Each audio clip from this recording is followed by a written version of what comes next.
Hey everyone, Sam Evans here, and welcome to this module called Horizontal Scaling.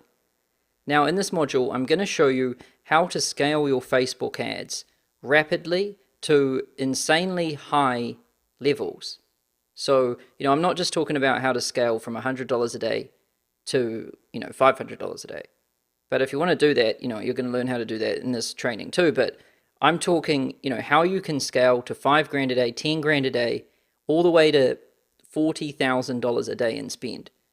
And if you're doing that in spend, then you're making like 120 grand a day, and that's a lot. So, in this module, I'm really just going to pull back the curtain and unleash all of the best strategies and tactics that I've accumulated and learned over, I think it's been about 7 years of using Facebook ads. So everything I've learned, spending millions of dollars on ads, making tens of million dollars from Facebook ads, and 7 years of it. I'm going to really boil it down and distill it and crystallize it and give you the best, most up-to-date, cutting-edge scaling strategies. So here's what we're going to cover. We're going to start off with what horizontal scaling is and how it works. I'm going to explain that first and foremost.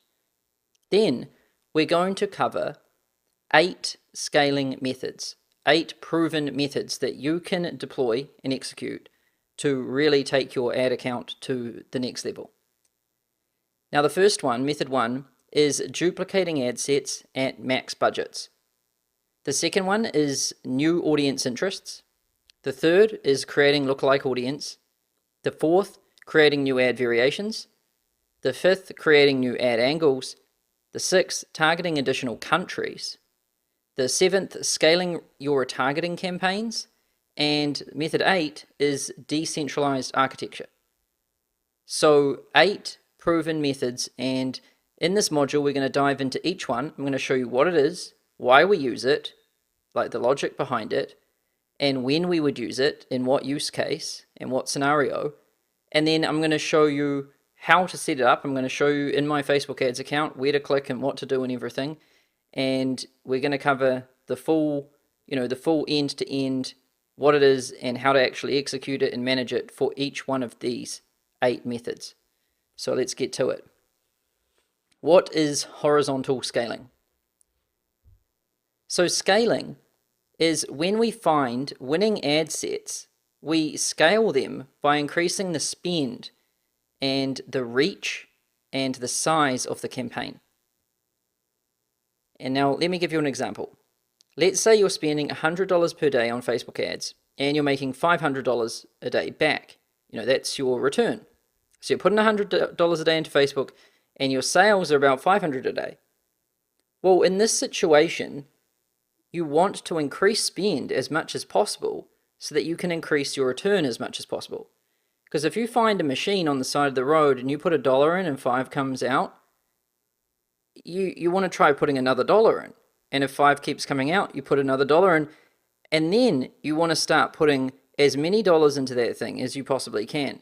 Because why would you not? That's why we want to scale. When we find something that works, we want to take it to the limit. We want to take it to the extreme. Now, the general rule is that typically, if something works at a small scale, it should work at a large scale. And we see this with our proof of concept. If we find, we see this, first of all, we see this with our market research. If we find like a bunch of people in a niche that all have and share a similar problem, then there's a high chance that, this is widespread across the whole niche.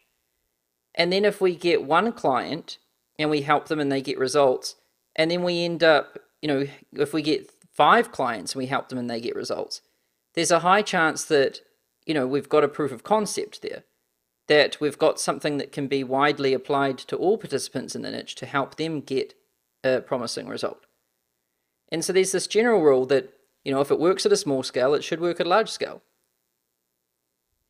But the problem is, when most people try to scale their campaigns, they increase spend, like they increase the ad spend, but they don't increase their return. And they simply pay higher prices for the same amount of traffic and customers, which is what we call diminishing returns. So for example, they might, be spending 100 and making 500. Then let's say they start spending 1,000, but they only make 1,500. So, as they spend more, their rate of return goes down. They're still, they're still making more money, but their rate of return is going right down. And this is the problem. And the solution is to increase spend without increasing prices. And we do this using a strategy that I've created called horizontal scaling. And horizontal scaling is where we decentralize and distribute spend across multiple dimensions, keeping the same ROI at a larger scale. Now, you might not understand what the hell that means in these words, so I'll make it simple for you. I'll explain it to you now, because this is like a new way of thinking. It's like a new paradigm for advertising on the internet. And once you understand it like this, it'll make absolute sense. Especially if you've run ads before, it'll just click for you. So here I've got something on the screen called the scale versus return continuum, or the scale versus ROI continuum. Now, over here on the left side, we've got, low scale. And over here on the right-hand side, we've got high scale. Now, typically what we see is when we're at a small spend, like if we're only spending $100 a day, $50 a day, we get a high ROI. And for example, let's say we spend $100, we get $2 cost per clicks on average. That means we get 50 clicks, and let's just say we get $500 in sales. And that means that, if we spent 100 and we made 5, we've got a 500% ROI, right? And that's what I mean by low scale, high ROI. But then as we start scaling up and we go along this side of the continuum, we start getting high scale but low ROI. And let's say we spend $1,000, but our CPCs go up to $5. That means we don't get 10 times the clicks. If we got 10 times the clicks, we'd be getting 500 clicks. But no, we only get 200 clicks. So we only get 4 times the clicks for 10 times the price, because the price increased, right? And this means that, we don't make as much revenue. We only get about $1,000 in revenue. And then we get a 0% ROI. And this is the typical thing. This is the typical scenario where somebody has, really good ROI and everything's working here at the scale, and they scale it up a bit, and, the prices blow out, and they make pretty much nothing. And so what they do in this situation is panic and retreat back to the safe zone. And then they stay there forever until maybe they one day get the balls to try it again. This happens again, and then they retreat back to the safe zone. And then they probably stay there again until they forget why they were staying there. And then they do it again, and then they come back again. This is what happens, right? So this is the problem that everyone faces. And it's because nobody has figured out how to transcend this continuum. Nobody has figured out how to get high scale and high ROI. Everybody is at the mercy of these laws here. Until now. And what I want to do now is introduce you to the scaling strategy that we've used, honed, perfected, and refined, which is called horizontal scaling. And instead of scaling up with one, we scale across with many. So just imagine this for a second. Imagine if you've got, if you're spending $100 a day and you're making 500 in return, and you want to scale up to 1,000. Well, by simply increasing the budget from 100 to 1,000 on that existing ad set or whatever, we blow everything out. But now imagine if we could just clone 10 of these small clusters here. Because we know these clusters perform at $100 spend So what if we just created 10 of them instead of increasing the size of the one up 10 times? We're achieving the same end result of spending 10 times more, but the way we've architectured and distributed and load balanced that spend keeps all the individual clusters at $100 each. This is what I mean by horizontal scaling instead of vertical scaling.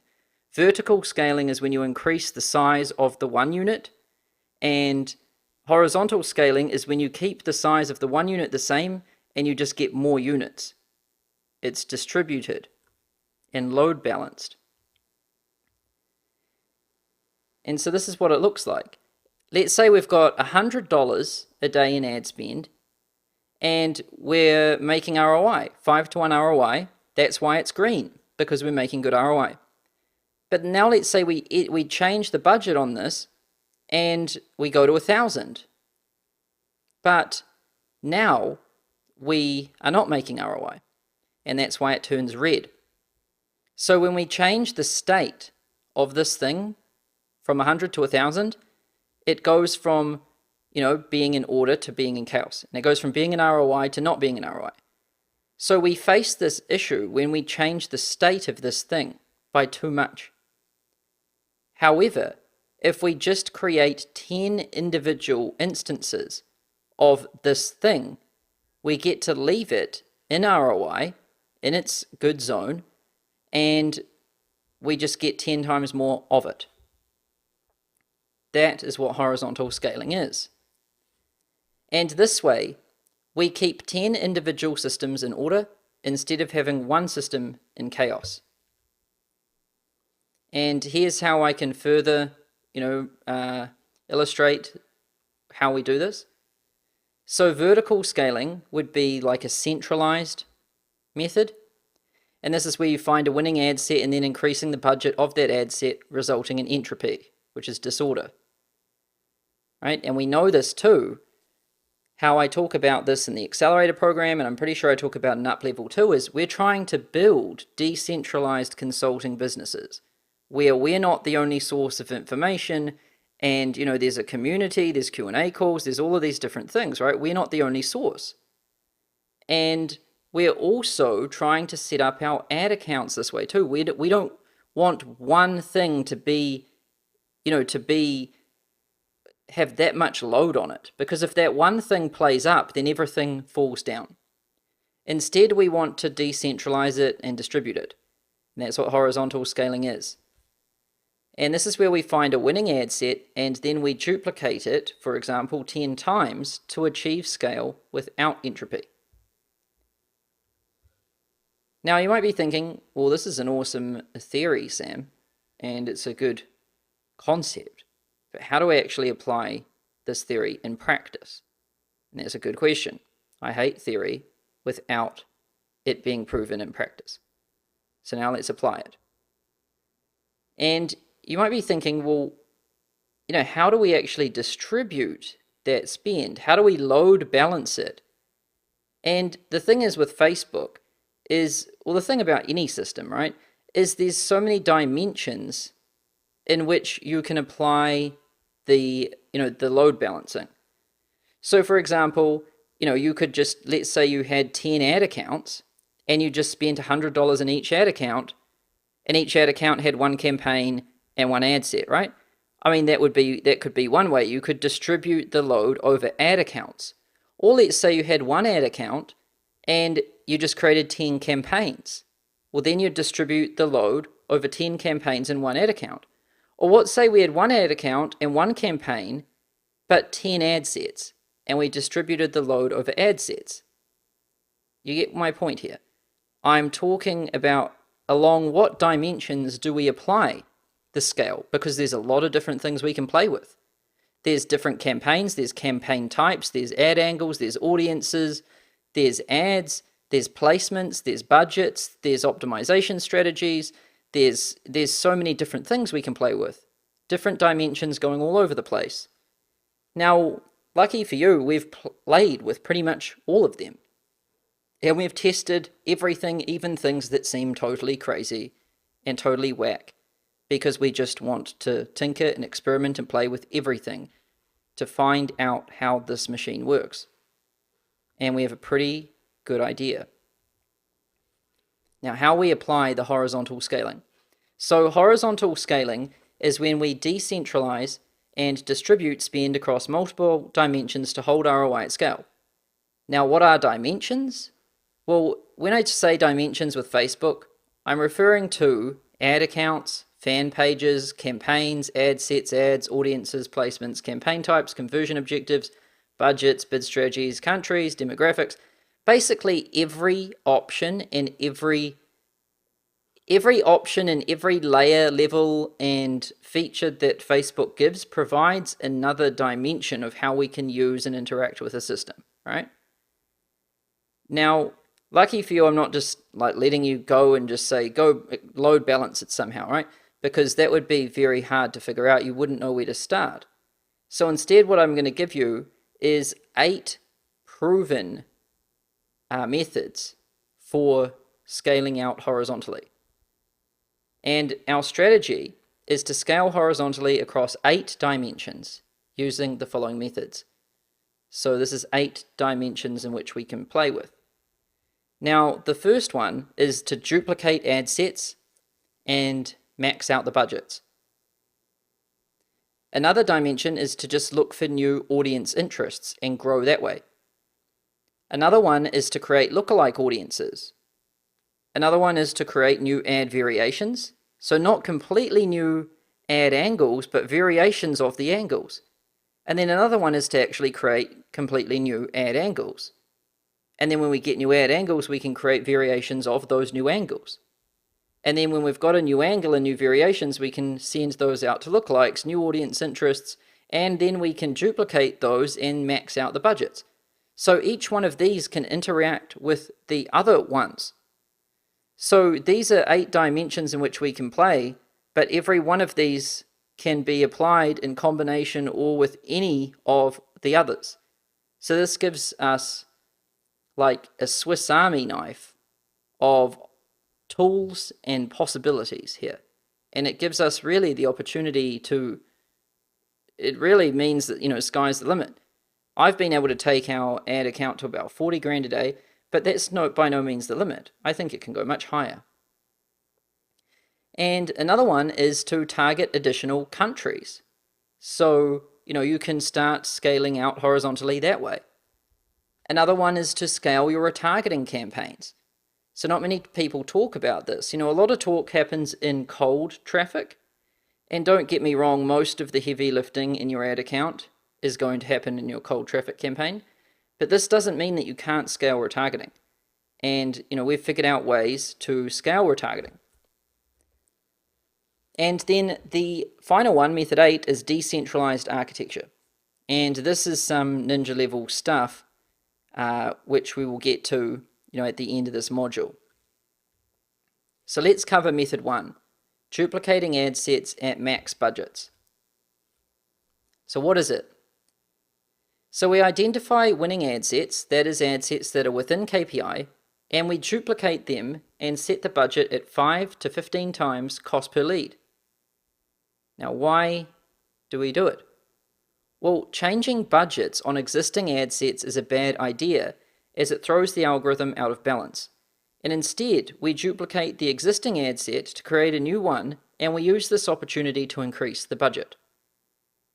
So we're duplicating it so we can have a fresh start with a higher budget, instead of interfering with the existing one and changing its budget, which will probably make it stop working, and it won't give us a clean test. Now, why 5 to 15 times cost per lead? Why this number? How did I arrive at this magical zone? Well, ad sets perform well at a small scale, and they start underperforming at a larger scale, as I've shown you with our continuum of low scale, high ROI, high scale, low ROI, right? Now, the question is, what's the optimal scale point for an ad set before it starts facing entropy, which is disorder?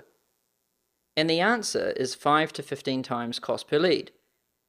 And here's why. So here's our scale versus return continuum. Like I said, at low spend we get ROI, high spend we get low ROI. When we're getting high ROI, the system is in order. When we get low, it's facing entropy, it's in chaos. And this is the thing we're constantly balancing, right? But the question is, at what point along this continuum is it optimal? What's the most we can get to before we face entropy? And we've tested it. Like I said, we've been advertising on Facebook for 7 years, millions of dollars, multiple millions in spend. And we've been able to spend up to 40 grand a day, been making more than 100 grand a day. We've made more than $10 million from Facebook, and we've tested a lot of stuff. And this is what we've found. We've found that if an ad set, what dictates if an ad, like its optimal level for its budget, is based not on a dollar figure, but on a multiple of the KPI. Now, what I mean by this, let me show you. I'll go to my ad account, and we'll use this demo one here.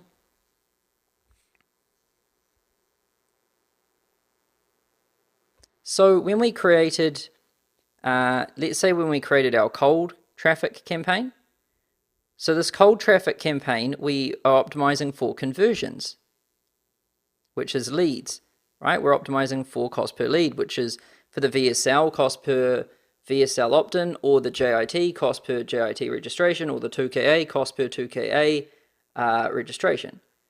Now, the ad sets, if I go here and I look at how they're being optimized, these things are optimizing for lead conversions, right? And then if I look here at performance, we can see that these are, they're optimizing for performance here, which is an opt-in. This is what it's optimizing for. It's learning how to get these as efficiently as possible. Right, that's why when you create a new ad set, it'll say it's in its learning phase and it needs to get so many before it's completed its learning phase and all of this, right? So what it really is it's a multiple of this conversion here, which really dictates the optimal level of efficiency for an ad set. So let me make this clear. Let's say you're getting leads for $10. You're getting VSL opt-ins for $10. So if your budget was set at $10, then that's 1 times KPI. Because the KPI is the cost per result that the ad set in the campaign is optimizing for. In this instance, it is the lead. And we're getting the leads for 10, and our budget is 10. That means that our budget is 1 times KPI, right? Makes sense? Now, what we've found is that 1 times KPI is the absolute limit, the bottom level limit that an ad set can be set at in order to do anything. If you set your budgets at less than 1 times KPI, your ad sets are set up to fail. So if you're getting leads at $15 each on average, let's say you're getting JIT registrations or VSL registrations for $15 on average, but you've set your ad set budget at $5, you're screwed. Because listen to what you're telling this algorithm to do. You're saying, hey, Mr. Algorithm, I typically pay $15 for these things. That's what my history shows, and that's what I'm actually happy to pay for it. However, I'm tasking you to go on a mission and find these things for me for $5 each. In fact, I want multiple of them for $5 each, even though I know that it's quite normal for me to pay $15. That is what you're telling the machine to do. And the machine just breaks down because it can't do that. So it won't work. And it's wishful thinking if you think it will. Now, so this is why if you have your ad set budget set at less than 1 times KPI, they will not work. Now, the minimum budget you can set your ad sets at to have them perform is 1 times KPI. And you should be getting leads for in between 10 and 15 bucks, somewhere around there. And that's why in the training I told you that the minimum amount you can go for your ad sets is about $10, and that's only during the testing phase. That is, I had to make a trade-off there in the training because, people are restrained by their budgets. So in an ideal world, I would test with $50 per ad set per day. But I can't tell people to do that when they're restrained by budget and they're also trying to test different audiences and different angles. And so that's why I recommended, 10. But really, if you're not restrained by budget, you should always be testing with at least $50 per day per ad set. It just gives the ad set more breathing room. Because if you set your budget for an ad set at 1 times KPI, let's say you're getting leads for 10, and you set the ad set budget at 10. That ad set can only really get 1 conversion a day. Because you've set its budget at 10, it costs it 10 to get one. It's probably only going to get 1 a day. Some days it might get 0. Now, it can't perform very well when it only gets to fire its event once a day.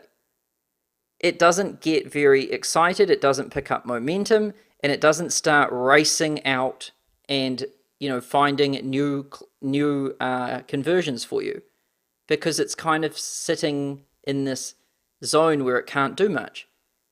Now, 2 times KPI, things get a bit better. Now, to make things clear, it can function here. It can function. It cannot function here. It can here. It's actually I would personally never really go below this. But if you're restrained by budget, you can do this. But I personally would never go below this. Now at 2 times KPI, that ad set is going to be able to get 2 conversions per day on average. That's twice as good as 1. So it's going to probably learn and reach and perform way better than 1.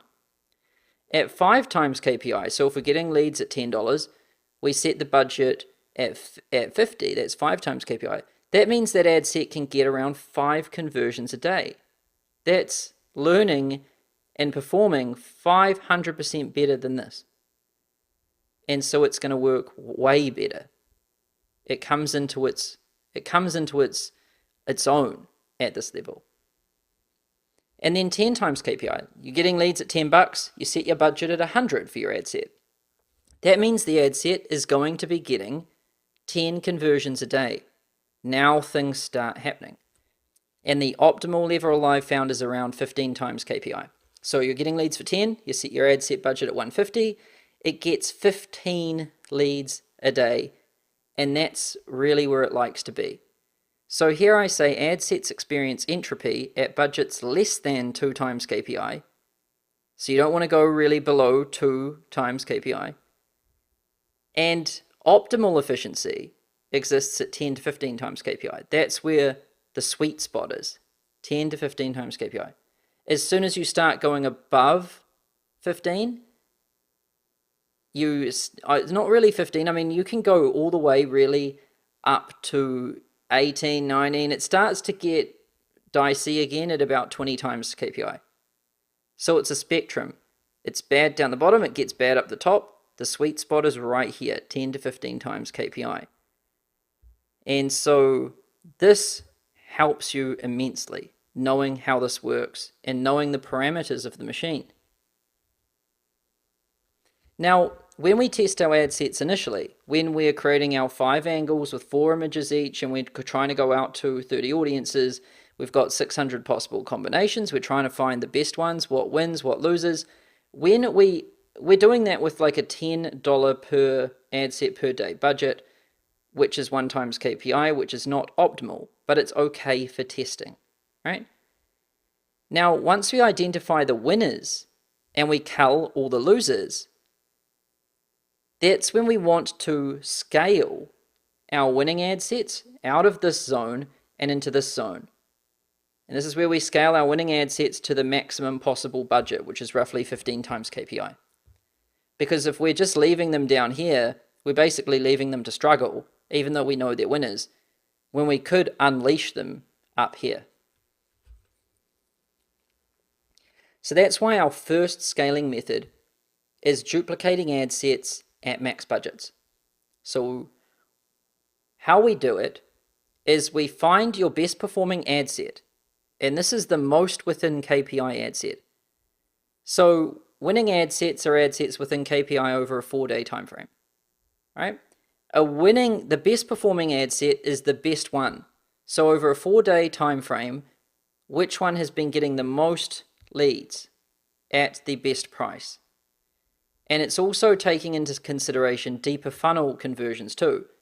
So if you've got some ad sets that have got, less leads at a higher price, but they've got strategy sessions or customers, that one beats one that has more leads at a lower price, but no strategy sessions or customers, right? You get how it works.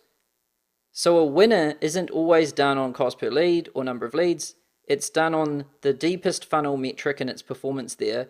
And in the absence of that, we use leads. And now when we identify our best performing ad set, we want to duplicate it. And we want to keep everything the same, but we want to change the budget to 5 to 15 times cost per lead.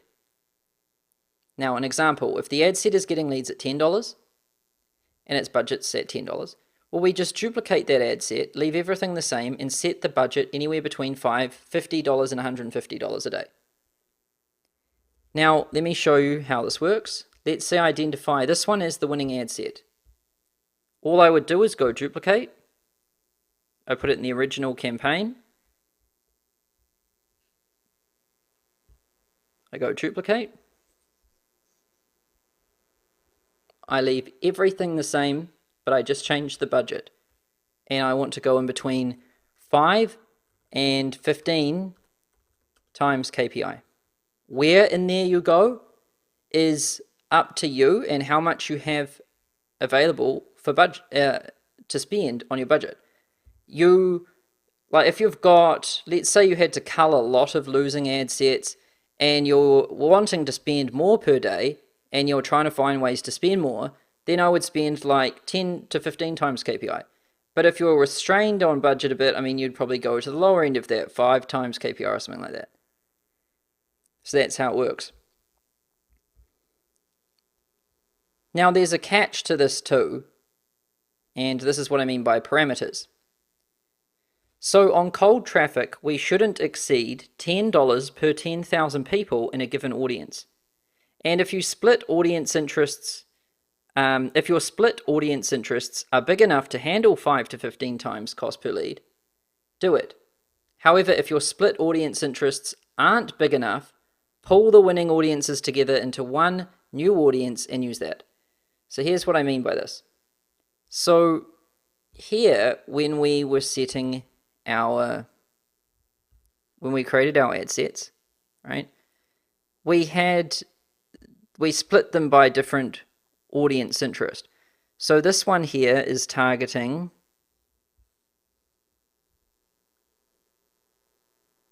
frankincense, right? And then this one here is targeting Tim Ferriss, right? So this is what I mean by split. We split out all of our audience interests to test them. Now, we can only increase the budget. We're not just unlimited in how much we can increase the budget here. We have to only increase the budget so that we're not breaking the $10 per 10,000 rule. So if my audience is, 1 million people big, like Tim Ferriss's audience is big, that'll handle it, then, I'm fine. I can spend $150 easy, because 150 out of 1 million is not, $1,000 is the max spend you can spend with 1 million. 150 isn't near 1,000, so we're good. However, if your audience is tiny, then you can only increase your budget for that audience to the $10 per 10,000 limit. So if it's only 20,000 people, your audience, then you can only really spend $20. Right? So that's what restrains your move here. But hopefully all your audiences are good enough to handle, at least $50, or better yet, 100 or 150, then you're good. You can scale these up. Now, in the case that you've got a bunch of audiences that are proven winners, but they're all small, what we want to do here is, instead of targeting them all in little clusters, we want to group them together. Now, to do that, inside Quire, when you're setting up your audience templates, and I showed you how to do this in the going live module in this week's Facebook ads training. And when you create audience templates in Quire, and what we do there is, when we launch our audiences into Quire, we select an option that says split, and that splits them out into separate ad sets. So what we want to do is, we want to identify our winning ad sets, our winning audiences, sorry. So we want to find all the audiences that work and have been proven to work, and we remove all the audiences that didn't work. And then when we launch those audiences into Quire, we simply select pool, and we don't select split. So I think we actually, by not selecting split, we're pooling them. I don't think there's actually a pool button or pool checkbox. We just don't check the split box. And by doing that, they pool.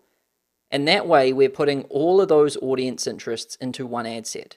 And that means if there's 10 audience interests that are at 20,000 each, then that's going to pull them together to make one audience of 200,000. But there's probably going to be overlap between those different audience interests, so it's probably going to be more like 150,000.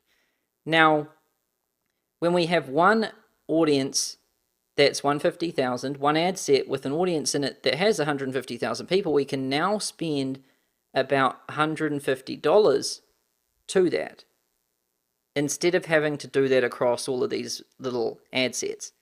Because an ad set, remember, it's at its optimal at 10 to 15 times KPI. But if an audience interest within an ad set only allows you to spend $20, then you've kind of set that ad set up for failure. It is better to pull those audience interests together so that you can get up to the optimal spend range to make that ad set really hum. This is the trick. Sometimes you pull things, sometimes you split them. If you can't spend enough to get into the optimal zone, pull so that you can. If your audience is so massive that you really are able to spend a ton but you can't, you should be splitting them out so that you can.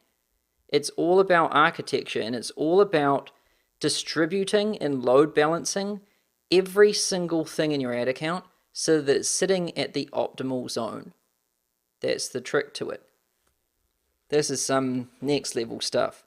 They honestly do not teach you this anywhere, in any Facebook ads training, anywhere on the internet, because no one spends this much money and has this level of understanding of it. And so that is what we do here. Now let's talk about our second method, which is new audience interests. So what it is. So we search for audience interests with affinity to Babbel, or winning audiences. We put them in and we look at audiences that have affinity to that. And then we test them to find more winning audiences and expand the audience size of our campaign, therefore increasing threshold spend. Now, why do we do it? So in order to spend more, we need to increase the size of our audience, because we can't exceed $10 spend per 10,000 people in a cold traffic campaign. Now it says 1,000 here, so I'm going to quickly change that because it is 10,000. Don't want to cause any confusion here. So, we want to scale, But this thing can really constrain us sometimes because we can't break this rule. If we do break this rule, then we experience entropy anyway. So there's no point. Now, our audience size dictates our threshold spend limit, plain and simple. So in order to be able to scale a lot of the time, we have to be able to expand our audience so that it can take that additional spend. It's not just about spending more. It's getting an audience that's able to handle that spend and then spending more. And that's why this is really a prerequisite. So increasing the size of your audience alone will not scale your campaign. However, it provides you with the ability to further scale your campaign. And that's why this strategy is used as a prerequisite to scale. Now, how do we do it? So we use Facebook's Audience Insights tool to find new audience interests with affinity to Babbel or any winning audience.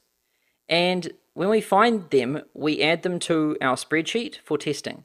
And our spreadsheet is our Facebook audience angles and images spreadsheet, where we put down our ideas for audiences and then what we've tested and which ones are proven and which ones don't work.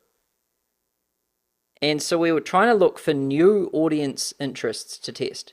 We probably tested our initial 30 doing our initial launch, where we launched Facebook's Golden Mean with 5 angles with 4 images each to 30 different audience interests. Now, if you've already done that, and out of those 30 you found 5 that work, then we want to test another 30 to find another 5, and then another 30 to find another 5. And we want to test enough groups of 30 until we find 30 that work. And then when we have 30 that work, we have a big proven audience size, which can handle a lot of spend, which gives us the ability to spend more, and then we can spend more. So scaling is always a balance of trying to widen your audience and then spending more, and then trying to get things to perform at that higher spend. So let me show you how you do this real quick, but I've shown you how to do this in previous modules. So, I'm not going to go really like step by step on this one because I've already covered it. And if you can't remember how we did it, then, you've got bigger issues than me showing you how to scale. You should go back and learn it.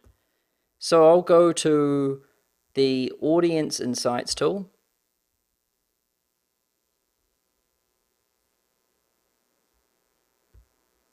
And here we want to put in our Tower of Babbel audience.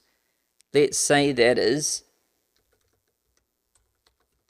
Tony Robbins, right? Then I can go to page likes. And I can look at all the page likes that have affinity to Tony Robbins. And you can see down here it shows all of these. Now the ones that are closest to him are the ones that most match him. And you just want to keep going down through these and finding different ones to test. Now, if you've tested a bunch of them from here, then test more of them from here. But you're not only restrained to having to derive audiences from your Tower of Babbel.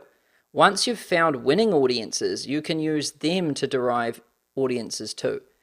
So let's say I started using Tim Ferriss and I found that he was working.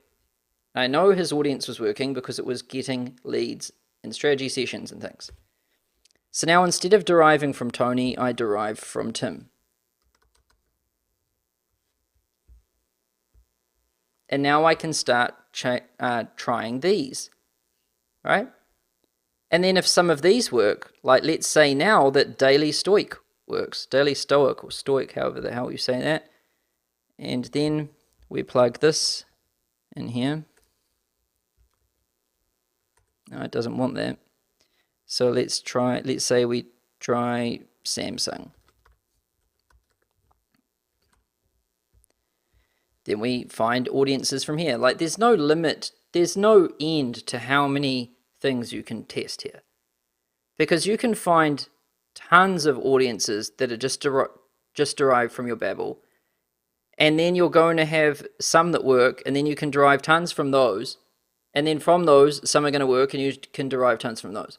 So there's no excuses here. You can identify a ton of audiences.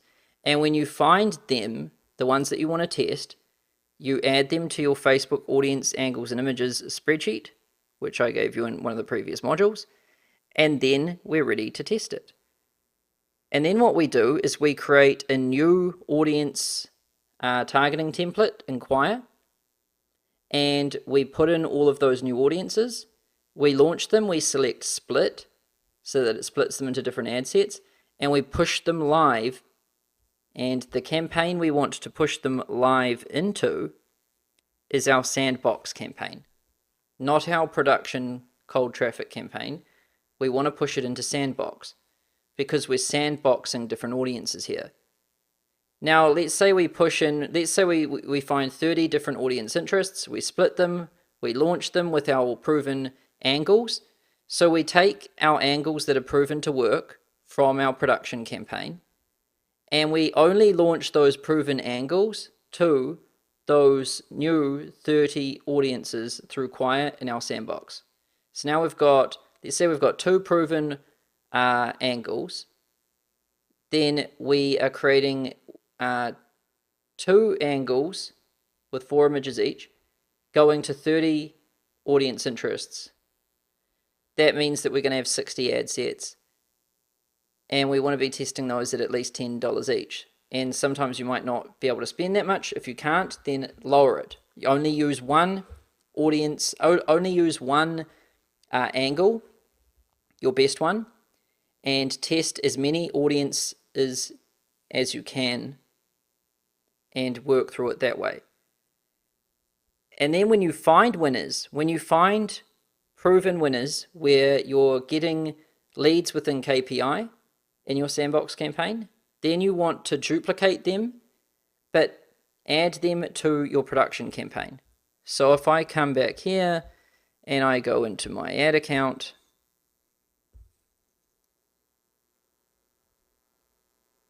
and let's say I'm in my sandbox, and I find a winner, I want to duplicate it, but where I select the campaign, so I'll show you what this looks like in here. I've got to come in from this. Let's say I select one of these, and then I go duplicate. It's going to ask me what campaign, and I want to select, existing campaign. Then I want to select this production one. So I'm going to be duplicating out of sandbox and putting it into my cold traffic campaign because it's already proven. And then when I launch it into my proven production campaign, I want to set the budget at 5 to 10 times KPI because it's already been tested, it's already been vetted. Now it's time to take it to its max threshold. So that's our workflow. We find audience interests from the audience interests tool, finding things with affinity to Babbel or any audience that's been proven to work. Then we add them to the spreadsheet.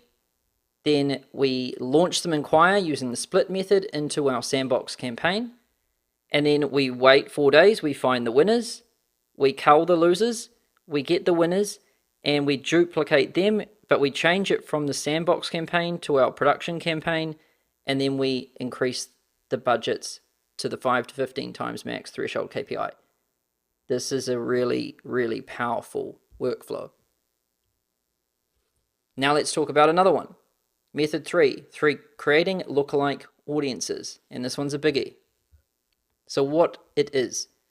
So when we have enough conversions, we create lookalike audiences to expand our audience size. Now why we do it? Because we can't exceed $10 per 10,000 people in an audience. Damn this thing. It keeps saying 1,000. Our audience size dictates our threshold spend. And by creating lookalike audiences, we rapidly expand our audience size and therefore our threshold spend. So why lookalikes? Why not just keep going with audience interests? Well, we start with one Tower of Babel audience, and then we derive multiple audience interests from Babel. And then we derive multiple audience interests from our winning audiences. And we're starting with one, we're deriving things from that one. When we find new winners, we're deriving things from those new winners. And then once we've been doing that for a while, and we've got enough data in Facebook, and we've got enough data in there for it to do its magic, we then use Facebook's algorithm to derive programmatic audiences. And what programmatic audiences are, is we're allowing Facebook's algorithm to find people who look like the people we want. So they're not necessarily people who like Tony Robbins or people who like Tim Ferriss. They're people who might like any one of those things, but that Facebook's algorithm knows look like the people who we want. It's actually more powerful than selecting specific audiences. It's probably the most powerful tool in Facebook ads. But you can't use it at the start. You have to start with audience interests. And so that's why we start with audience interests, and we keep deriving, we keep creating derivatives, and then when we get the opportunity, we can start using lookalikes. Now, how do we do it? So once you've had 100 opt-ins, that's 100 people register for your VSL, your JIT, or your 2KA. Once you've had that, then you can create a lookalike on ad post engagements. And once you've had 300 opt-ins, you can create a lookalike on the opt-ins pixel. And once you've had 300 strategy session applications, you can create a lookalike based on strategy session applications. And you start at the top of your funnel, which is ad engagements, and you create lookalikes at each stage as soon as it has sufficient conversions, which is 300 plus needed. Now, let me show you how to do this. So once you've had 100 opt-ins, you can create your first lookalike. Before you have 100 opt-ins, you can't create any lookalikes, so don't even try it. Once you have had 100 opt-ins, you'll know, because if you go back to your campaign level and you look at your cold traffic campaign here, and if you can see, if you set it to, to lifetime, then it should say here in results, opted in for VSL, 2K or JIT, there should be the number 100. If this number is not 100, then you can't do it. Once it is, you can. Then how do we create the lookalike? So we want to go up here and we go to audiences, and then we want to go to, we want to click on create audience, lookalike audience. We want to set it at 1%, and then source is we want to go our fan page, and then what we want to do is we want to go to location. You can set the locations in here, and I'm pretty sure they've changed this. Oh, let me try that again. Create audience, custom audience, sorry.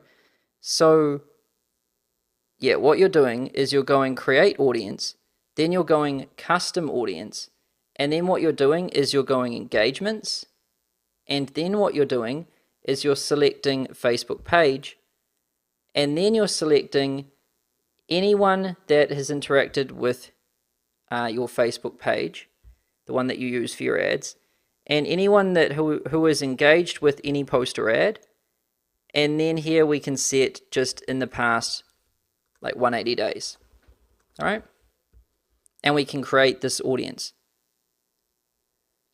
Now, once you've had about, once you've created that, you can create that once you've had about 100 opt-ins. Then what you can do is you can go into this audience and you can create a lookalike based off it. So here I can see add engagements 180D, and up here under actions, I can click create lookalike. And here I want to set the audience size at 1%.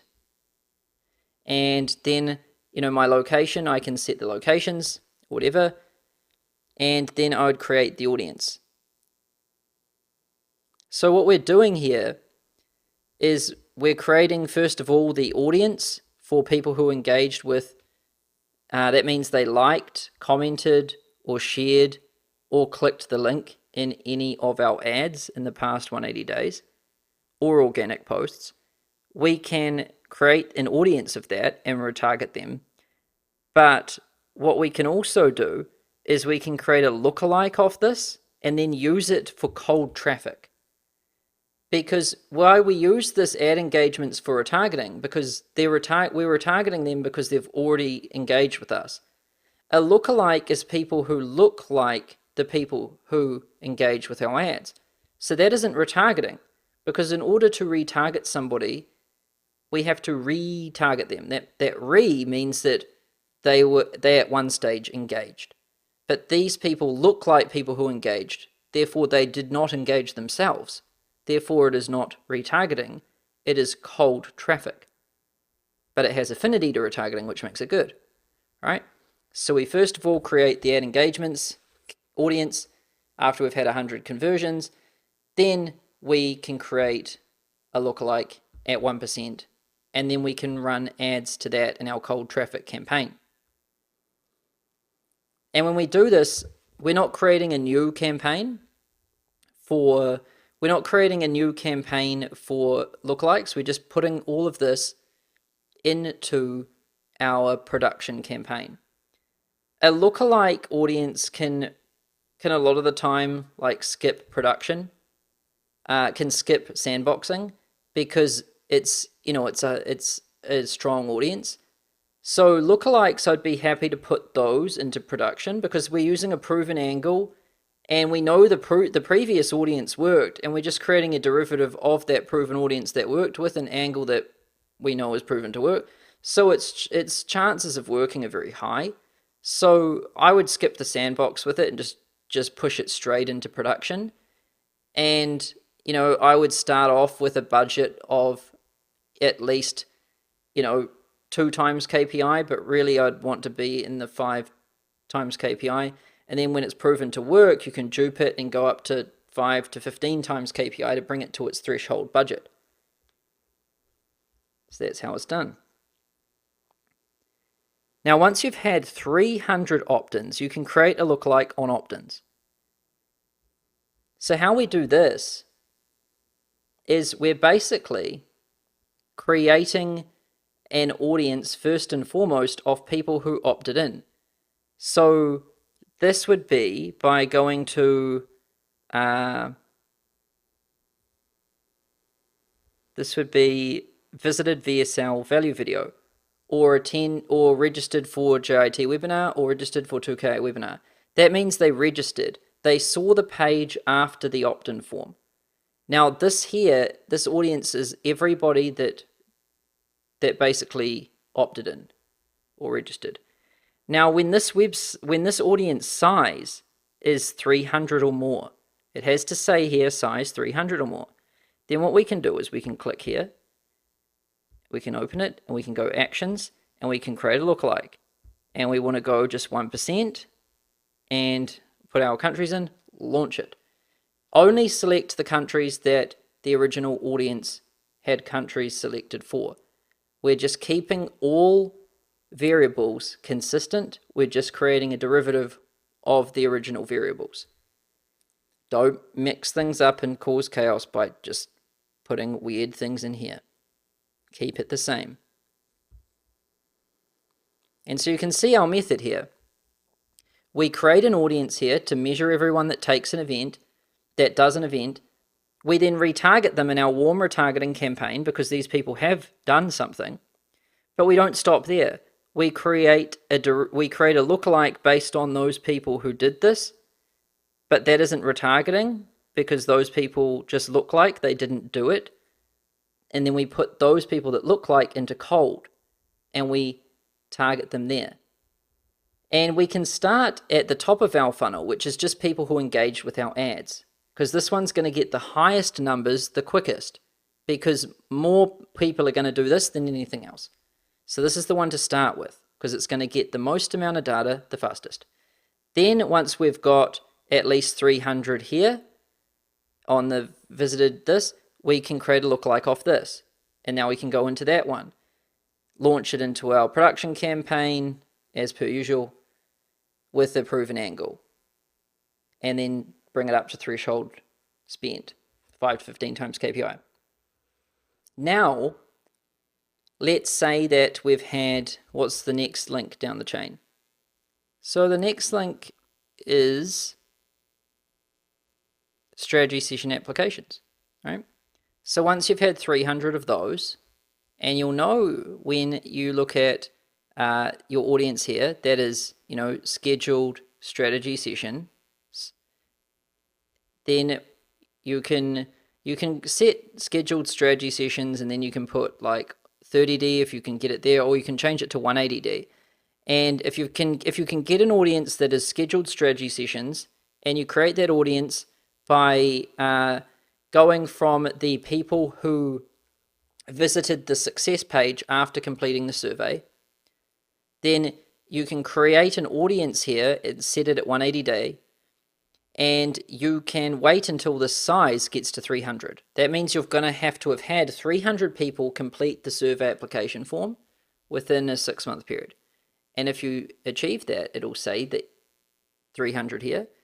And then what you can do is you can just click here, and then you can create a lookalike, and you want to set 1% and leave the countries constant as well, and launch that into production with your proven angle, and scale it up to max threshold KPI 5 to 15 times.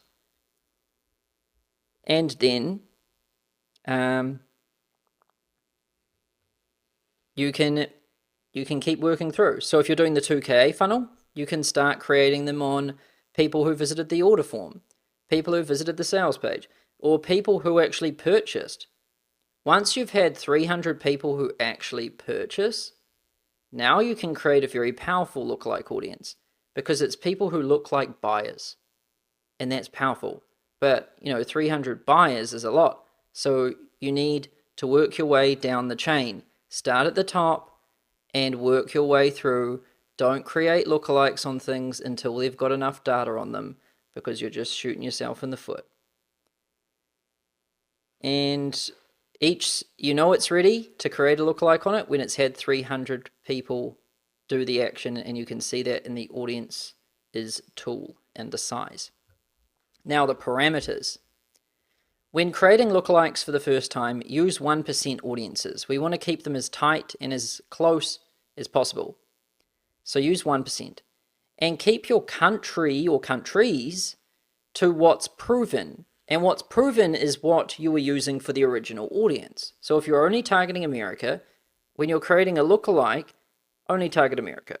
But if you're targeting America, Canada, Australia, New Zealand, when you create a lookalike, create it for America, Canada, Australia, New Zealand, not one for each one, a lookalike for all of those together.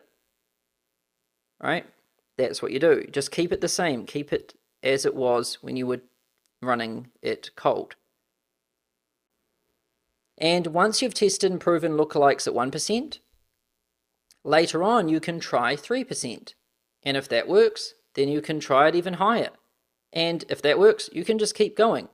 And you can go up to 10%. But remember, we always want to try to keep things simple. So if you're going to create another lookalike at a higher percentage point, here's what you do, because people can make a mess of this. So let's say I want to create a lookalike off ad engagements at first, and when I do that, I go create lookalike, and I set 1% here, right? Now let's say this one works really well, so I want to try and create a bigger one. Well, what I don't do now is set one at 2% and create one there, because what I'm going to do is I'm going to have more people in here compared to the one, but I'm also going to have all of the people that the 1% one has in it, and I'm still running the one, and now I'm running the 2%, which includes the 1%, and now I have overlap. And now I'm targeting the same people, and I'm making a mess. So you click Show Advanced Options, and then you want to, let's say I've already tested the one. Now let's say I want to test a 1 to 3. So I select this band. And so here I'm leaving out all the people that are in the 1%, and I'm creating a 3% lookalike that excludes the 1%. So I'm creating it based on this band. This is what you want to do. This way you don't have overlap. This will save you a lot of heartache. Now let's say the 1% works and the 3% works. Now let's say I want to test a 6. Well, I can just drag it 3 to 6. If that works, then I can create a 10 to 6, right? And all of these different lookalikes aren't going to overlap and include the same people in them because I'm creating it based on bands.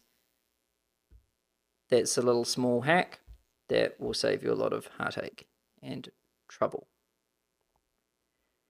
And remember, always try to keep things simple. So don't get too crazy on your lookalikes. Remember, you don't need a ton of audiences and you don't need a ton of different complexity to make things work.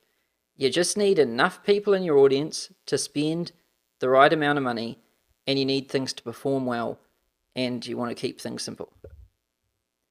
Now let's talk about method number 4, which is creating new ad variations.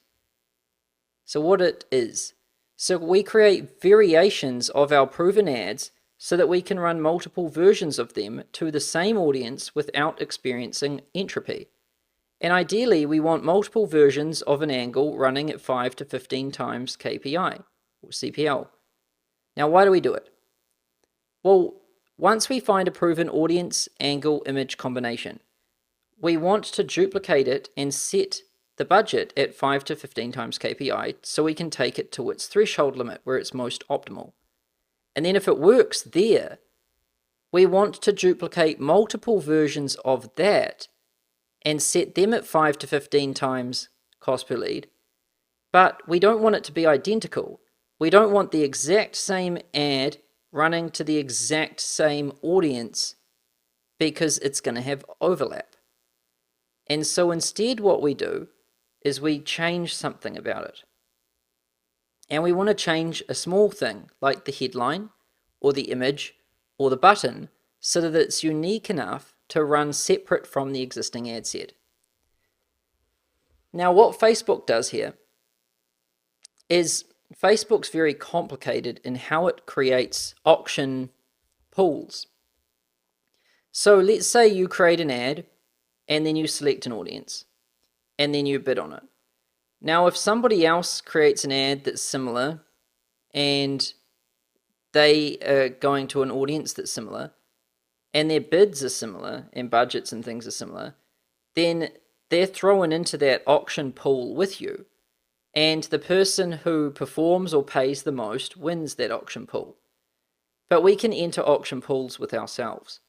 So if we create, the exact same ad and run it to the exact same audience with the exact same everything, then we're pretty much going to just compete with ourselves a bit. And we want to try and avoid that. However, if we use different audiences with the same ad, we're not really competing with ourselves. And if we create different angles with different audiences, we're not really competing with ourselves. And what we can do is we can create variations so that we create separate auction pools and don't compete with ourselves. And I'll show you how to do this. So let's say I've got a proven ad set and it's my winner in my cold traffic production campaign. And let's say I grab this and I go to duplicate it. Well, let's say I've already had this humming at 150 a day, right? Now I want to dupe it again and I want to go for 150 again. But I want to make sure that, I change the ad a bit. So I'd go duplicate and then I'd go, original campaign, duplicate. Now at the ad level here, I'm going to have to go down to ad. So we leave everything the same. Budget, we're going to go 5 to 15 times KPI. But at the ad level, I want to change something. And at the ad level, what I want to do is edit this. And so I just want to change, something about the headline. I might use a different headline, or I might turn on a button like apply now, book now, whatever. Just change one thing about it, like change the headline or put a button on it. And so this is what you can do, or you could try a different image. Button, image, or headline. Those are the things you're playing with. You're not changing the angle itself. And when you do this, and then you review and publish it live, you're creating a micro variation of an existing angle. And we don't need to do this in the sandbox because the audience is being proven with the angle, and we're just changing a slight variation of that. So it's highly likely to work, so we can just do it straight into production at 5 to 15 times KPI.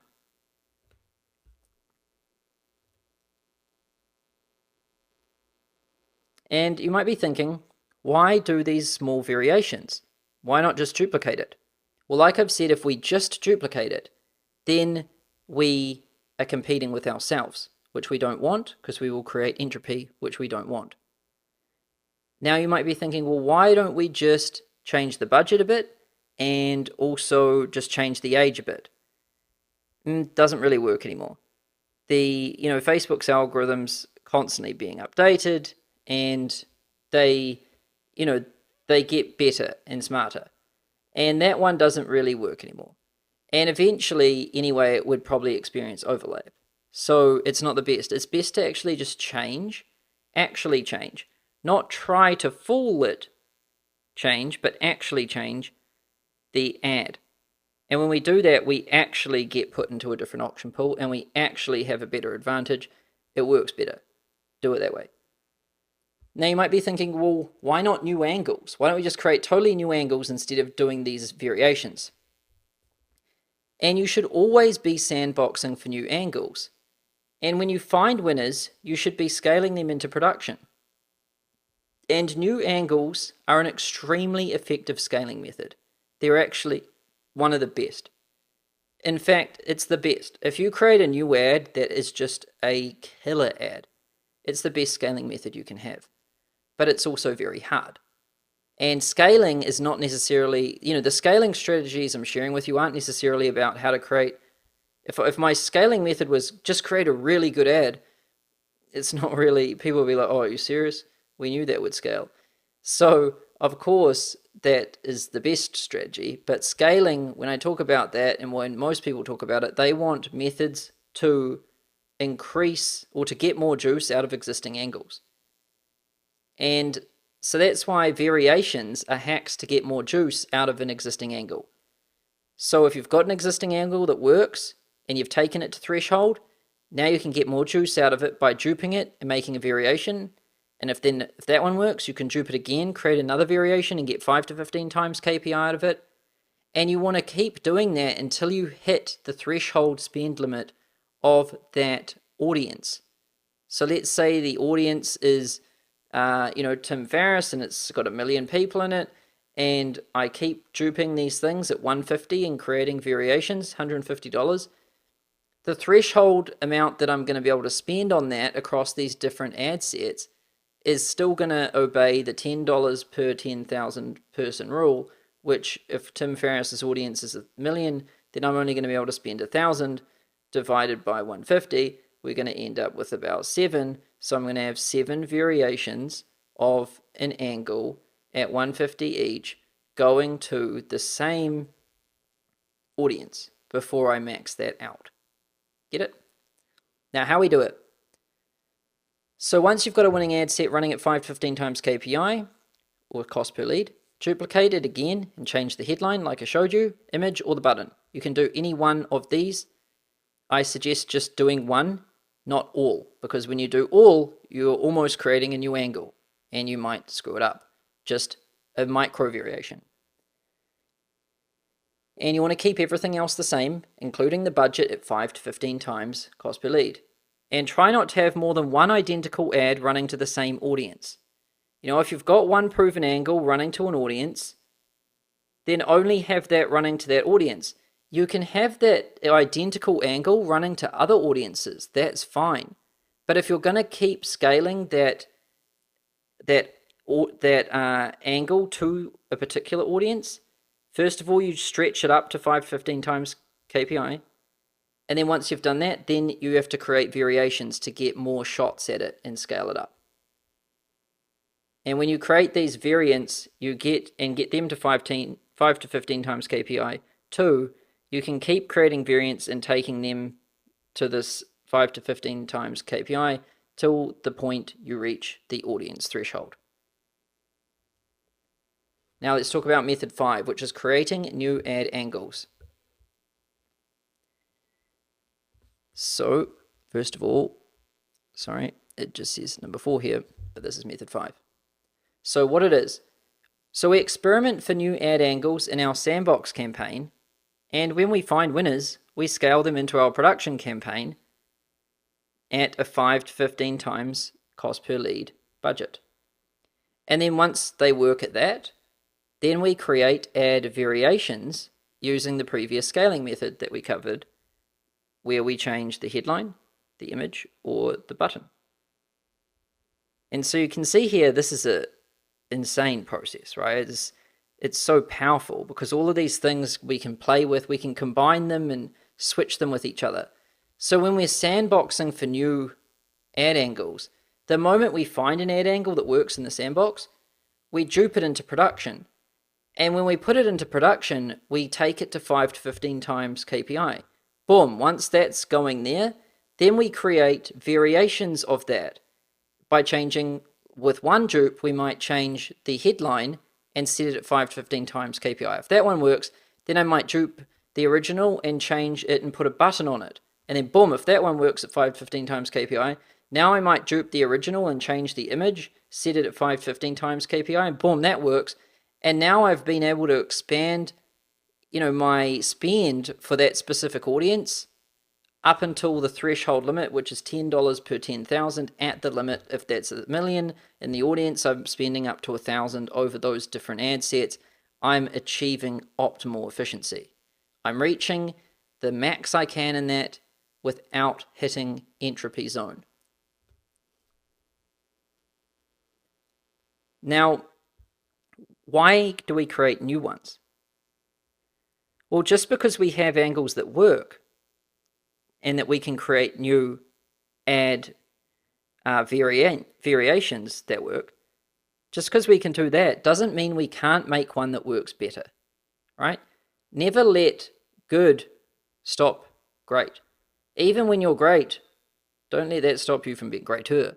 You're never done. You're never finished. You can always do 10 times better than you're doing, no matter what level you're at. In the moment, in the day you think otherwise, someone will come along and take you out. So it never stops. And you should never stop. And so we're always looking for something better. And our methods are designed to extract more juice out of an existing angle, but creating a better one improves everything. So creating a killer ad can make you millions of dollars, right? Like I told you about advice for consultants or 28 or 26-year-old punk, and those ones have made me millions. So those are like, killer ads. And what you're really aiming for is a 9 to 10 quality score. And this is as simple as it gets. If you scale something shit, you're just going to get more shit. So if you're spending $100 and you're not making anything, if you scale it, well, then you're going to be spending $1,000 and not making anything, right? If you scale something, you just get more of what you had. If you didn't have anything, you're going to have more of nothing. If you had a loss, you're going to have a bigger loss. But if you have something that works, you're going to have something that works more. And if you have something that's phenomenal, you're going to have something that is more phenomenal.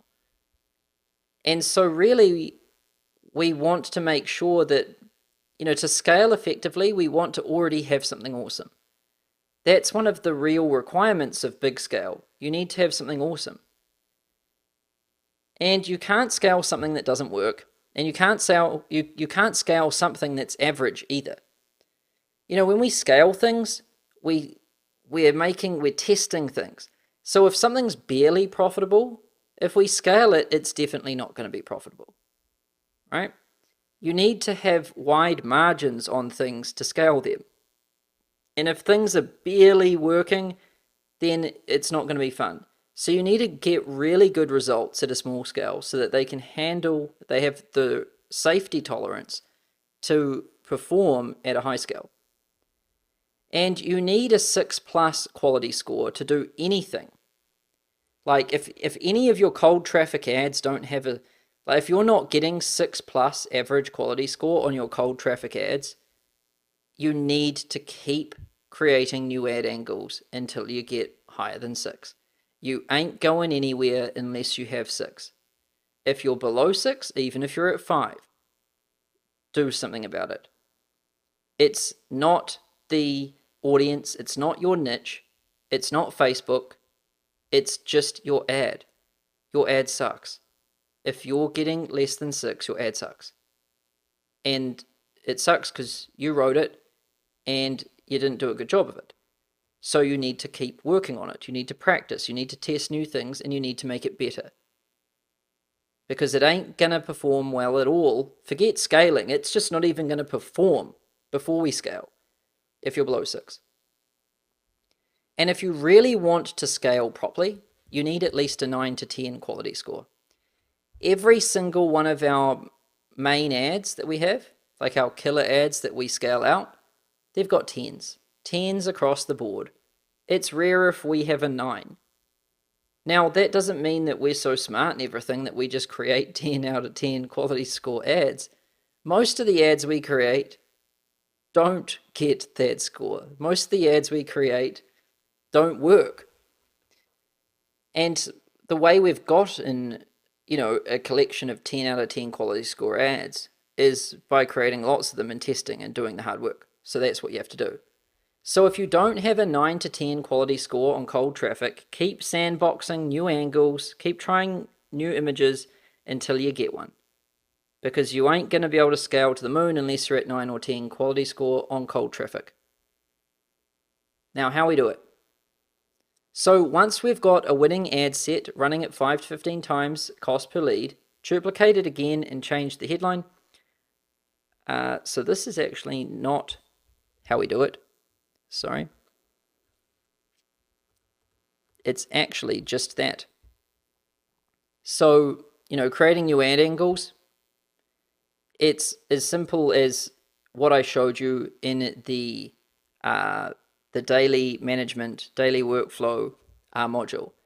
We're just coming up with a new angle, which is new body copy, new headline, new images, and then we're testing it with 4 image variations to our audiences to see if it works, and we're doing this in the sandbox campaign all the time. And we're just creating new angles, and you know how to do that because you created the original 5, you just are doing that process again.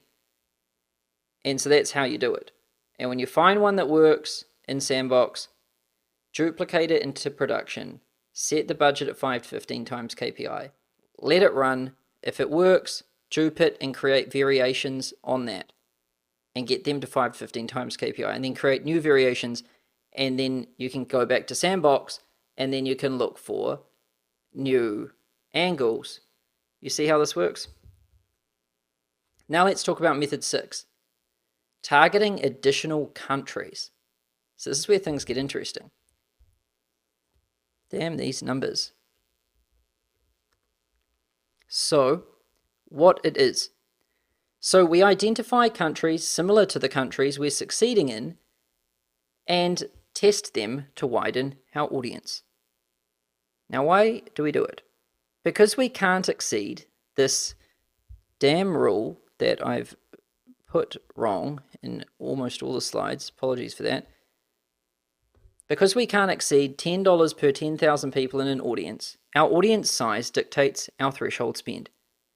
Now, by identifying additional countries, we're able to expand our audience and threshold spend. Now, why countries? So once we've deployed multiple scaling methods within a given country, like let's say we've tried, let's say we've found lots of audience interests. And then let's say we've got 3 angles working, and we've got a bunch of audience interests working, and then we've scaled to 5 to 15 times KPI with those angles in those audience interests. And then let's say we've even created some ad variations to get more reach into those audience interests. And then let's say we've also tried some lookalikes. Well, now we've really tried a lot, and we've really gotten our tentacles deep into this country.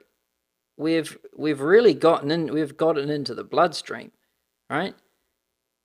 Now, once we've gotten to this point, it gets harder to extract more scale from that country. And at this point, we should take our initial country to the absolute limits. So you should never touch another country until you've taken the existing country to the limit. Just like you shouldn't bother, you shouldn't bother going to lookalikes until you've taken audience interests to the limits. You shouldn't worry about creating different angles until you've taken those angles to the limits. You shouldn't worry about duplicating ad sets until you've taken those to the limits. You want to take the initial thing to the absolute limit before you add in another thing, because you don't want lots of stuff. You want performance, and you want to make sure that the only time you add additional stuff is when you can't get more performance out of the stuff you've got. So the only option is to add something else on. And so once you've taken that initial country to the limits, then seek new territory. How do we do it? So once you've scaled to the limit in your initial country, start testing countries most similar to it. So, this is just like everything you can see that we do here. It's just derivatives and affinity and all of this.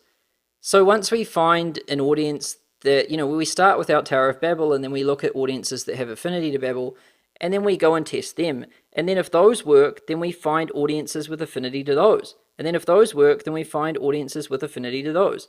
And then if an angle works, then we might create another angle that's similar to that. And then if a certain type of image works, then we might get another image that's similar to that. And so we're constantly looking at what works, and we're finding something that's similar to that, and we're trying that too. This is what we do. And then a lookalike is letting the algorithm find something that's similar to what we've got and letting that go. And then what we're trying to do too is find countries that are similar, because this is a way to scale out. And countries share affinity with each other, by the way. This is fascinating. They share affinity just like everything else in the world, the universe. And so how we do it is, once we've scaled to the limit, we start testing countries most similar to it, and you duplicate your best performing ad sets, and you simply change the country to the new country for testing. And we use the same campaign. So if you've got, let's say you've got ads working, let's say you've got an ad set working, and you've got an angle, let's say you've got an angle and a lookalike working really well. Let's say it's a 1% lookalike working really well with your best performing angle, and it's in the United States. Then what you'd want to do is duplicate that ad set. Leave the angle the same, except you're going to want to create another lookalike based on the same thing, but in another country, and a country with affinity to the one you've got, that you've started with. And we do this in the same campaign. We'd probably just pull this off in production campaign. It doesn't really need to go to sandbox because it's got close affinity to something that's working. It has high propensity to work. Now, to think about what countries you want to target, you want to look for clues. And clues are everywhere if you know where to look. And if you're targeting the US only, the United States only, but you seem to be getting the odd customer from Canada and the odd one from Australia, maybe from people just finding you organically or social or email broadcasts, or a friend of a friend told someone else, right? If you're getting customers from other countries that you're not targeting with Facebook, that is a clue. And if you have existing clients that are not in the US, that is a clue. And this isn't just for the US. If you're in France and you're advertising in France and you're getting the odd customer in the US, even though you're not running ads into the US, that's a clue. These are what clues look like. And that is where you can get ideas for audiences. I mean, ideas for countries. So when I was targeting, New Zealand, then I noticed back in the day, I noticed that on the edge cases we'd get like maybe Australia or something. I started doing that. Then I noticed some edge cases we'd get, the United States. Then I targeted that. Then I ended up crushing it in the US. So then I moved to the US, and then I started going out into Europe and all these other things. And now, we're everywhere. And so this is how you do it. And I just was paying attention to the clues. Another powerful tool you can use that we've had a lot of we've had a lot of success with is something called cultural clusters. And just as audiences have affinity, countries have affinity too. And we use cultural clusters to see this. And this is what cultural clusters look like. And they're ways to cluster together different countries by their culture and their heuristics, biases, tendencies, and just the way they think and the way they believe and perceive the world. And so over here, we've got the egalitarian group, which is like the Western world. And the Western world likes empowerment and decentralization at a very high level. But then we can break it down even further, the Western world. We can go into the group that likes competition and contests a lot. Now that's United States, United Kingdom, Ireland, New Zealand, Australia, and Canada. Right? So I'm from New Zealand. It was very easy for me to work into Australia because it was just like the same. And I was shocked at how easy it was to just work in America too. And I always wondered why, but when I found this, I really understood why. Because although New Zealand's a tiny little country, ages away from America, it has a lot in common with it because our culture is similar. And it's because, our cultures share competition. We like competition, we like autonomy, we like decentralization, we like risk-taking, results, ambition, and innovation. That's like the American dream, the Andrew Carnegie, the Rockefeller story, the Elon Musk, all of those stories. That's like the American way, and that's also how these other countries believe too. And so chances are, if you've got ads that work in any one of these countries, they should work in all of these countries. So if you've got ads that work in Australia, you should try targeting all of the other ones. If you've got ads that work in Canada, you should try targeting all of these other ones. They are basically the same damn thing. They all speak English. They all think the same. They all see the world the same way. And it all pretty much is the same. Then we've got network, which is Sweden, Netherlands, Norway, Finland. This is like getting into Europe. And these are more westernized European countries. So Sweden, Norway, and Denmark, and Germany and Switzerland, and these are more westernized European countries compared to the other ones. And what I mean by that is they're more like Americans than the other European countries. And they like decentralization and empowerment. They also like the main things is decentralization, risk-taking, empowerment, and all of this. That's what these ones like. Then we get into the hierarchical group, which they like centralization and hierarchy and rules. And so that's when we get into France and Belgium and Italy and Poland and Spain. So these guys like hierarchy, rules, centralization, formalism, and all of this stuff. And then we also get into these other countries over here too. And so wherever you're running ads that are successful, chances are you can run the same ads and make them successful in everything else within this cultural cluster. It's easy to scale to all the countries within a cultural cluster. It gets hard to scale to countries not within the cultural cluster you're already in, because the same ad angle won't necessarily work because their belief systems are different. Try running a capitalist, look at me, and how much money I make and how successful I am ad into France. Watch what happens. You know, it's not, or run it into Thailand or something. So just watch what happens. You know, the cultures change between these different clusters, but within these clusters, they pretty much remain the same. So it's easy to scale within it. It's harder to scale into a new one. Quite often, to scale into a new one requires new angles and a bit of work. So I recommend scaling within the one you're already in first. Take over all of this. Once you've taken all of that over, if you're hungry for more, have a crack at going into these other ones. Go to the one most like the one you're in. So if you're in this one, then you want to take over everything in here. Once you've done that, then you want to go to this one. You shouldn't start here, take over all of this, and then decide to come over here and try that, because this is far away from that. Start here, go through that, then go to here, work through that, then go to here, work through that, then go to here, work through that, then go to here, work through that, then go to here, work through that. Got it? Good. Method 7, scaling retargeting campaigns. So what it is, we use different campaign objectives to increase reach and performance of our retargeting campaigns. Why do we do it? Well, most of our scaling efforts go towards cold traffic campaigns, because this is the entry point and the most important thing. However, as we scale cold traffic, naturally, our retargeting audience size increases. And when it does this, it gives us more options. Now, how do we do it? How do we scale retargeting campaigns? So once you've taken your warm retargeting campaign to the absolute limit, duplicate the best performing ad set into a new warm retargeting campaign with the page post engagements objective.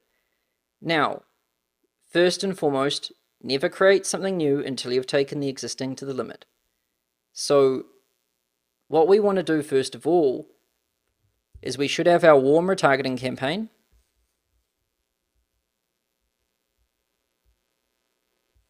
Here it is. And we should be optimizing for conversions using the auto bid method. And in here, we should be targeting, page post engagements, 180 days, all website visitors, 180 days. We should be targeting all of these people. So people who have engaged with us within the last 180 days, and we're optimizing for conversions, and we're using auto bid, and the angles we're using in here are the best performing angles from our cold traffic campaign. Now, what we want to do is we want to increase the budget of these as much as possible. Like, we want to increase the budget of these as much as possible and take them to their absolute limits before we go and create something new. So if our retargeting audience size is like, let's say it's 10,000. Well, we don't need to use the same $10 per $10,000 rule, per 10,000 people rule for retargeting. We can go about 5 times that. So we could, if we've got a retargeting audience warm of 10,000 people, we can spend probably $50. So, we take that up to its limit, and it's at $50. If it's still working there, good. That means it's pretty much at its limit. We're spending at the threshold of the audience size. Once that is true, once you've done that, and you have to do that first before you do this other thing, otherwise you're just doing stupid stuff. Then we want to scale further by creating a new campaign with a different objective. So what we do here is we start by going to campaigns, and then we want to go create, and then we want to call this one warm retargeting PPE, which is like page post engagements, auto. We want to go auction, and our campaign objective is going to be post engagement. And then we're going to create an ad set. We're not going to create an ad set, we're just going to go skip, save to draft. And then we're going to publish that up. Boom. So now we've got 2 warm retargeting audience campaigns. One is warm retargeting conversions auto, the other is warm retargeting page post engagements auto. Then we come in here, we find our winning ad set, and then we go duplicate, and then we go to an existing campaign, and we select our warm retargeting PPE campaign this time, and then we dupe it into that. And then what we do is we go down and we want to make sure our audience is set correctly, which will be, people who have, it should just be the same, which is people who have engaged with your fan page, or people who have engaged with one of your ads in the past 180 days, or visited your website in the past 180 days, or visited your landing page in the past 180 days. You're excluding customers. Your location is going to be the same with age and things. This isn't going to have an audience interest because it's a retargeting campaign. And then placements, you basically want to go like all placements. You want to just try all placements for this.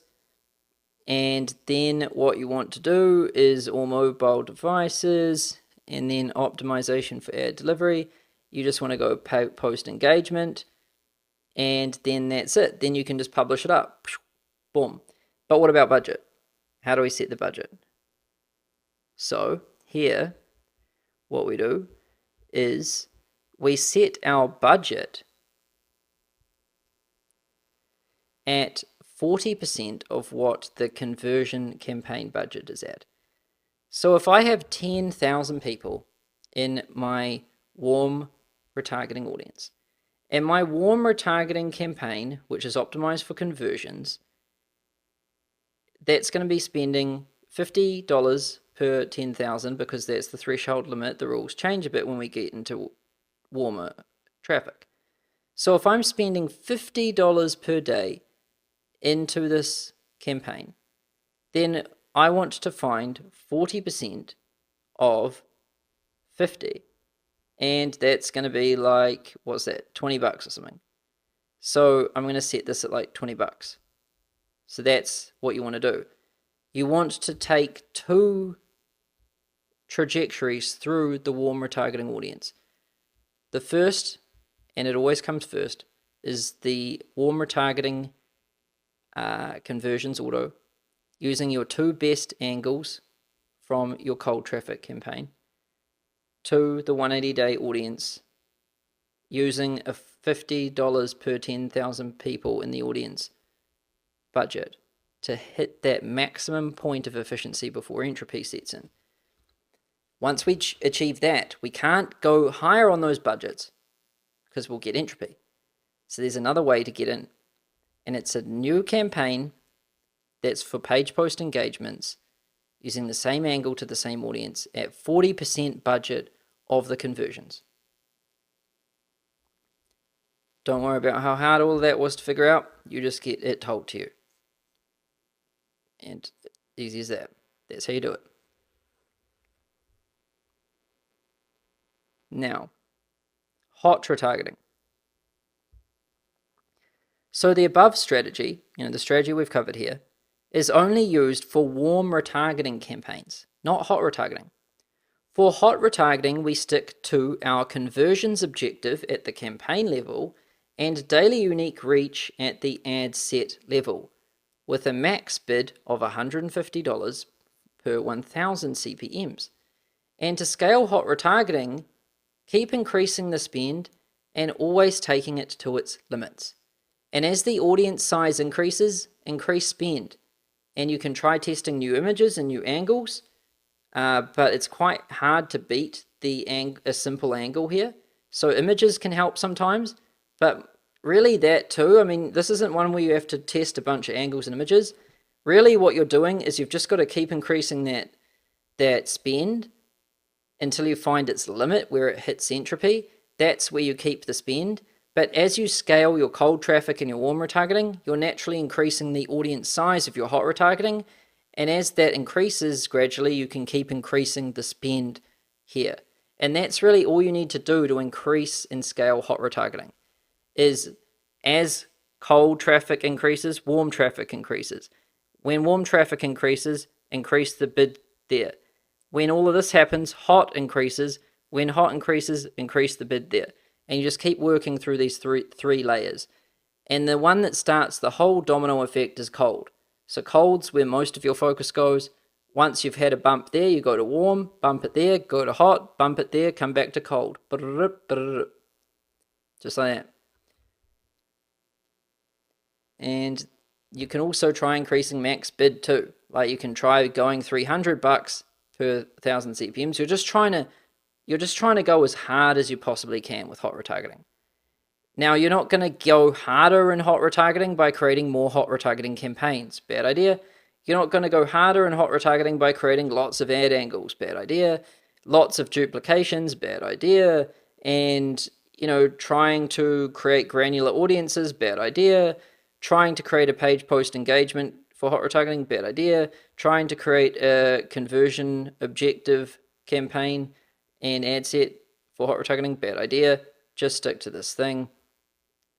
It is the best. You've just got to keep increasing spend. Now let's talk about method 8, decentralized architecture. So what it is, so we structure our ad accounts, campaigns, ad sets, and ads in a way that decentralizes spend and load balances it evenly across the infrastructure.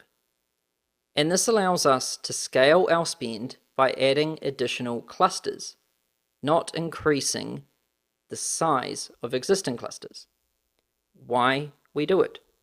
So the biggest enemy of scale is entropy. And at a certain load, disorder and diminishing returns set in.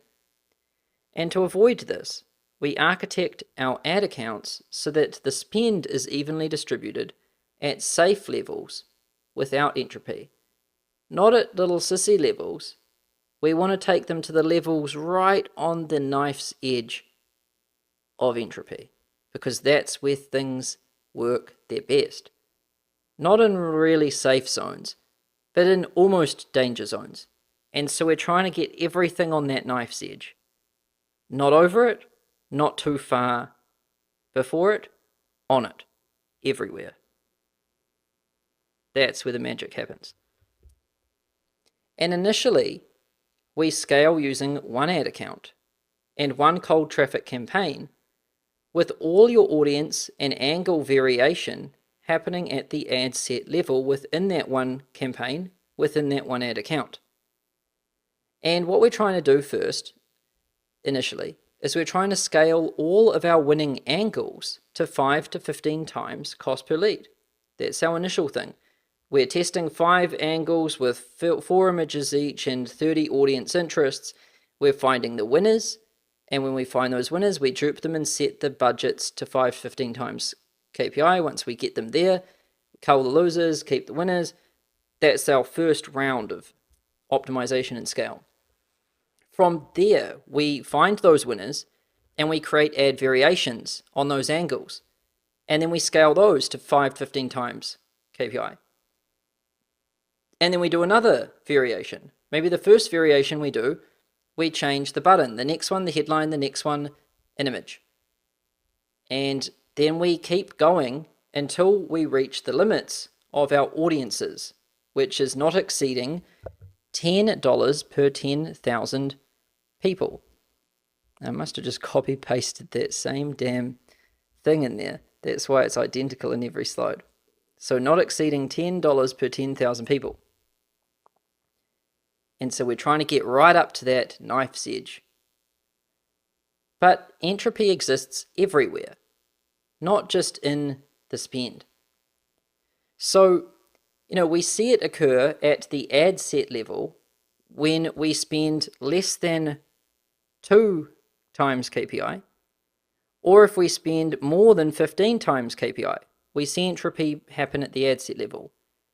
But it doesn't just occur at the ad set level. We see entropy occur at the campaign level at about $1,000 a day. So once you have, let's say, 7 ad sets that are running at 15 times KPI at $10 each, you're getting, let's say you're a bit over 1,000 a day in spend, then you're going to start to see entropy occur at that campaign level And just like an ad set likes to be in between 5 and 15 times KPI, a campaign likes to be around $1,000 a day. And that's where it likes to be. And at the ad account level, it kind of likes to be at about $5,000 a day. And over there, it starts to see a bit of entropy. And so, entropy happens at multiple dimensions. Now, a lot of you aren't going to be anywhere near $1,000 a day for a while, so you're good with one cold traffic campaign and one ad account. All of your variation is going to happen at the ad set level within one cold traffic campaign within one ad account. Simple. Once you get to $1,000 a day in total spend, then you want to create another campaign. And then when we create that other campaign, how do we architect it? So once you've hit $1,000 a day in total spend for a particular campaign or your cold traffic campaign, then you want to create different cold traffic campaigns based on the angle. So if you've got one angle that's 26-year-old punk, and you've got another angle which is advice for consultants, and they're both running within one cold traffic campaign, the moment we start hitting $1,000 total spend per day with that one cold traffic campaign split across those two angles, I now want to create a separate campaign and separate both ad angles. So I'm going to have a cold traffic 26-year-old punk campaign, and I'm going to have a cold traffic advice for consultants campaign. And within those two cold traffic campaigns, you are only going to find that angle or ad variations of that angle going to all different audiences at budgets of 5 to 15 times KPI, right?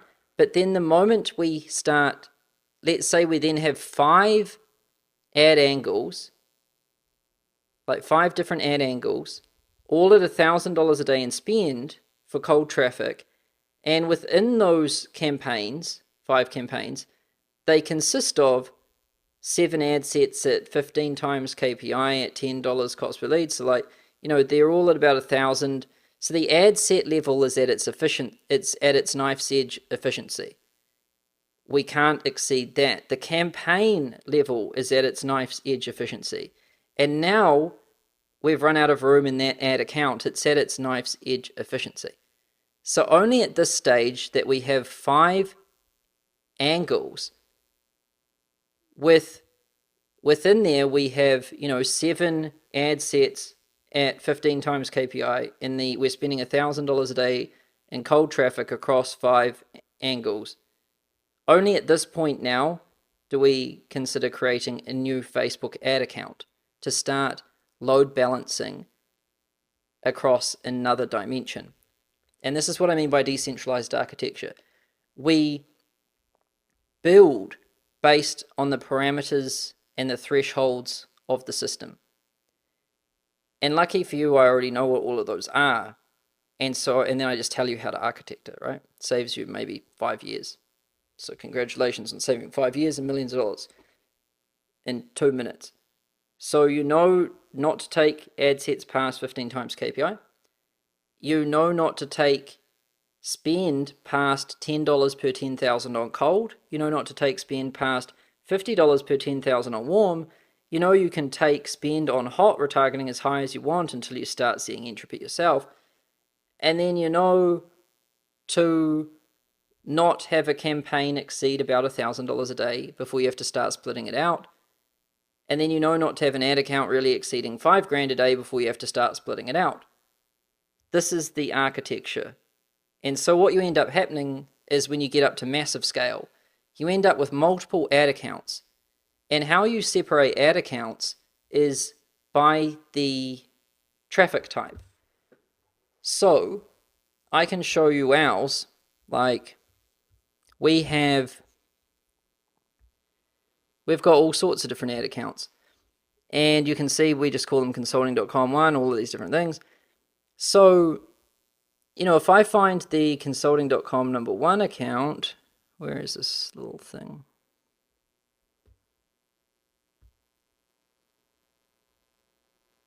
So here, it looks like we use this for warm and some hot.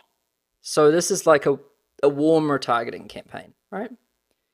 And then let's say #2 is we use this one for, this looks like it's for something else we're doing that is slightly more advanced. Don't worry about that one. Now let's find another one we're using, like #3. So we've got a lot going on. We've got like 10 ad accounts going. Because, you know, we justify that because we're pretty much spending 5K in all of them, so we're load balancing it all out with the ideal architecture. And then we've got one for running ads for up level specifically. So we're starting to, you know, to load balance it out that way too. And so basically what we're doing is splitting things out. And what we want to do on the ad set level is we want to have one ad account which might be used for cold traffic, one ad account which will be used for warm retargeting and hot retargeting together at first. When we go from one ad account to 2 ad accounts, we want to have one for cold traffic, one for retargeting. The one for retargeting includes both warm and hot. The one for cold traffic includes the production cold traffic and the sandboxing cold traffic. And then once you're spending more than $1,000 a day in a campaign, create new cold traffic campaigns per angle. Within those cold traffic campaigns per angle, you have ad sets which have different audiences in them and the same angle or variations of that angle. And those ad sets should not exceed 15 times KPI, or the rule of $10 per 10,000 people in that audience. And if you do that, you're good. And then once you're spending $5,000 a day on that cold traffic campaign, then you probably want to create another campaign called cold traffic #2, and then you can have, you know, more stuff in there. And you keep scaling out that way. This is what I mean by horizontal instead of vertical. If we were doing vertical scaling, vertical centralized scaling, we would just keep one ad account and we'd just keep increasing the spend. And we would just not care about the entropy and just start losing money, right? This is centralized vertical scaling. Decentralized horizontal scaling is when we go out, not up. We achieve the same thing, but we go out instead of up. So we spread across the dimensions. We go into different countries. We go into different ad sets, different variations, different bidding strategies. We go into different audience types, lookalikes and things. And then, you know, we spread across the different countries, and then we spread across different campaign structures and different architecture types of the system. And then we spread into different ad accounts, and we just start building a serious machine, a seriously intricate and beautifully designed machine for serious firestorm of ads. And yeah, that should keep you occupied until you're making like $30 million a year. Now, I know we've covered a lot of ground. Some of your brains are probably smoking right now. That's all right, because I've included a cheat sheet available for download beneath this video in the resources section, and it's called 9 Scaling Methods. And in this cheat sheet, you can see all 9 scaling methods, their pros, cons, and how to execute them using this cheat sheet. So, you know, it makes life easier for you. So this is what it looks like. And it's just a summary of all of these methods. So scaling method #1, what it is, why we do it, how to do it, the parameters. For all of our different scaling methods, you know, I tell you what it is, how we do it, and the parameters and everything. So I recommend you download this. It's in the resources section beneath this video. Download it, keep this handy, and you can use it as your cheat sheet for deploying these scaling methods, because there's a lot of stuff in here. This will keep you occupied for years. And these scaling methods are enough to take you to $40,000 a day in ad spend. And they're enough to grow your business to $30 million per year. And this isn't an opinion of mine, nor is it what I think. I know because I actually did it. So this is true. I make this claim because I grew my business to this level. I know I can, and we spend that much on ads. So this is actually the level that these scaling methods and these strategies and this architecture can take you to. I believe it can actually take you further than this, but I'm not comfortable promising that because I just haven't done it myself. The moment I do, I will change my promise. There is no limits to it. People used to tell me, oh, you can't make like $1 million a month in info. You can't make 100 grand a month in consulting. Oh, you can't spend more than $1,000 a day on ads. Oh, you can't run a webinar all the time. Oh, you can't run an ad that works for longer than a week. Oh, you can't, do this. Oh, ads don't work in Europe. Oh, ads don't work in South America. There's no way you'll get ads to work in Nigeria. I just hear all sorts of crap, and pretty much all of it I've found to be wrong through experimentation. So, in this Facebook training, you've probably heard and seen a lot of things that go against a lot of the things that people have been telling you. That's fine. The only reason I tell you anything in here is because it is grounded in experimentation and practice. Nothing is theory here. All is grounded in experienced and documented and proven over time in practice. And armed with these methods, you will decimate the competition on Facebook. And I know that one too because I've been doing it for a long time. And so with these methods, you can seriously take your business to the moon and unleash a firestorm of advertising all over the planet. So congratulations on going through this Facebook ads training.